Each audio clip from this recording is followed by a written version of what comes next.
ध्यान दिया जाए। आज के क्लास में आप एनसीईआरटी का एक जबरदस्त क्वेश्चन बनाने जा रहे हैं, प्रॉब्लम नंबर 2.6।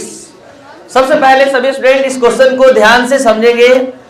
और क्या कह रहा है ये क्वेश्चन, 1 ग्राम Na2CO3 और NaCO3 का मिश्रण है, मतलब सोडियम कार्बोनेट और सोडियम बाइकार्बोनेट का एक मिश्रण है। 1 ग्राम का Na2CO3 और NaCO3 कि 1 ग्राम का मिश्रण है। तो आप ही बताइए, जब ये 1 ग्राम का मिश्रण है पूरा, तो अगर हम इसको 1 ग्राम मानेंगे तो ये क्या हो जाएगा 1 - x। कह रहा है कि दोनों का मोल की संख्या समान है और इस दोनों को अभिक्रिया करवाना है 0.1 m HCl के घोल से। तो HCl के घोल के कितने आयतन की आवश्यकता होगी, यही आपका क्वेश्चन है। यानी दोनों के मिश्रण का हमको 0.1 m मोलरता वाले HCl के घोल से अभिक्रिया कराना है, तो कुल आयतन की कितनी आवश्यकता होगी। तो ध्यान से सभी स्टूडेंट इस क्वेश्चन के आंसर को समझेंगे। देखिए, सबसे पहले हमने माना कि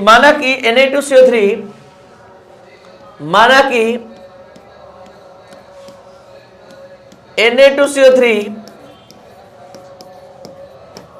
का द्रव्यमान बराबर x। तो NaHCO3 का द्रव्यमान बराबर 1 - x। अब यहां पर Na2CO3 के अणु भार की गणना करेंगे। Na2CO3 का अणु भार, तो अणु भार निकालने के लिए 23 × 2 + 12 + 16 × 3 बराबर 106। और यहाँ NaHCO3 का भी निकाल ही लेंगे यहीं पर अणु भार। और जब दोनों का अणु भार मिल जाएगा तो हम लोग आराम से मोल की संख्या निकाल सकते हैं। 23 + 1 + 12 + 16 × 3 बराबर 84। अब यहाँ पर Na2CO3 के मोल की संख्या निकालेंगे। Na2CO3 के मोल की संख्या, तो मोल की संख्या के लिए दिया गया भार में अणु भार से भाग देते हैं।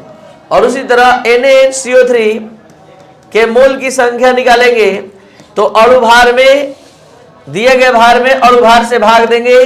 दोनों का मोल सामने आ गया। आपका प्रश्न क्या कर रहा है, ध्यान दीजिए। आपका प्रश्न कह रहा है कि दोनों का मोल समान है प्रश्न से, यानी प्रश्नानुसार, अकॉर्डिंग टू क्वेश्चन। तो आप लिखेंगे x/106 बराबर 1 - x/84। ये 84x हो गया, ठीक है। और ये हो गया 106 - 106x।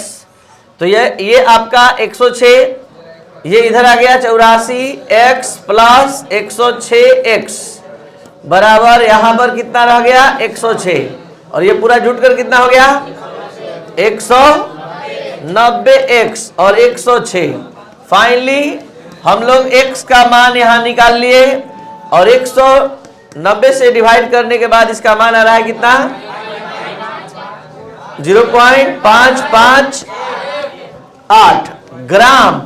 ये Na2CO3 का द्रव्यमान है। आप सभी स्टूडेंट को इतना समझ में आना चाहिए। Na2CO3 का द्रव्यमान अगर हम निकाल लिए 0.558 ग्राम, तो आप सभी स्टूडेंट के पास क्षमता है कि आप निकाल सकते हैं सोडियम बाइकार्बोनेट का द्रव्यमान। क्या 1 में से घटा देना होगा, तो 1 - 0.558 घटेगा 0.442 ग्राम। दोनों का द्रव्यमान मिलने के बाद आप सभी स्टूडेंट जैसा कि अभी सुने हैं कि दोनों का मोल बराबर है, तो फिर से एक बार प्रश्न से, और प्रश्न से लिखने के बाद दोनों का मोल फिर से बराबर करेंगे। पहले दोनों का मोल पहले निकालेंगे। दोनों का मोल निकालेंगे तो इस बार Na2CO3 का मोल ही पहले लिख देते हैं। Na2CO3 का मोल, तो Na2CO3 का मोल बल्कि निकाल रहे हैं। देखिए तो कितना आ रहा है 0. ये है दिया गया भार और बटा में अणु भार। अणु भार कितना है 106, भाग देने पर आ रहा है 0.005। और NaHCO3 अब ओरिजिनल मोल सामने आ गया है। मोल भार नहीं, भार तो आ ही गया था। और ये आ गया आपका 0.442 डिवाइडेड बाई 84। और यहां मान समान आना इस बात का प्रमाण है कि हम लोग का कैलकुलेशन यहां तक एकदम 100% सही है, क्योंकि दोनों का मोल बराबर आ गया। दोनों का इससे पहले हम लोग द्रव्यमान निकाले थे, और द्रव्यमान को मोल में बदलने के लिए आप सभी स्टूडेंट अच्छे से जानते हैं क्या किया जाता है, दिए गए भार में क्या करते हैं, अणु भार से भाग देते हैं। तो दोनों का मोल पता चल गया।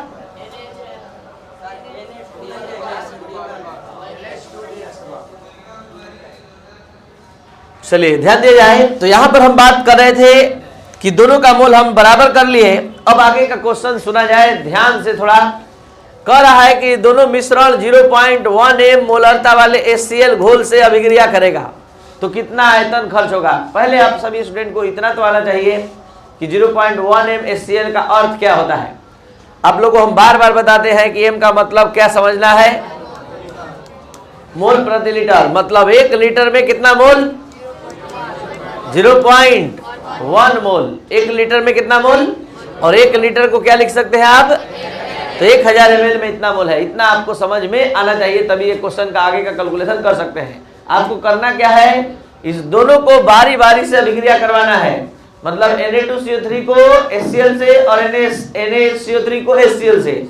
चलते हैं, सबसे पहले हम ले आते हैं Na2CO3 को, और किससे अभिक्रिया करवाते हैं, HCl से।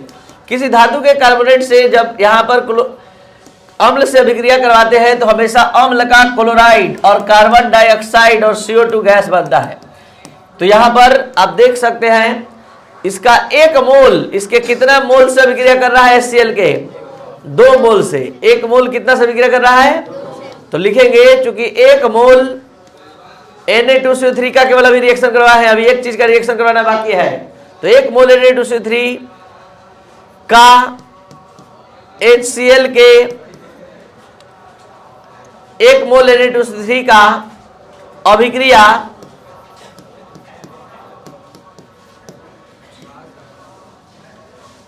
कराने के लिए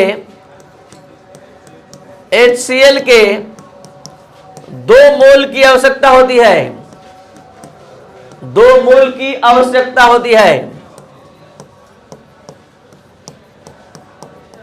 तो जल्दी से बताया जाए हम लोग के पास कितना मोल है HCl का, Na2CO3 का 0.005 ही मोल तो है। तो ये हो जाएगा 2/1 0.005 कितना हो गया, 0.010 मोल। किस चीज का, HCl का। ये कहां खर्च हुआ, Na2CO3 का रिएक्शन कराने में। अब हम लोग फिर से पुनः अब रिएक्शन करवा रहे हैं किसका, NaCO3 का, सोडियम बाइकार्बोनेट का HCl के साथ। फिर से आपको बता दें कि कार्बोनेट बाइकार्बोनेट दोनों से विक्रिया कराने पर लवण का निर्माण होता है, CO2 बनता है और जल बनता है। तो यहां पर जरा बढ़िया से ध्यान से सभी स्टूडेंट देख लीजिए। इसके आगे 1 लिखा है, मतलब 1 मोल इसका 1 मोल से रिएक्शन करेगा। तो आप ही बताइए, इसका हमारे पास 0.005 मोल है, तो इसके कितना मोल से विक्रिया करेगा, इतना ही से काम चल जाएगा। तो यहाँ पर HCl का रिक्वायर्ड मोल सामने आ गया।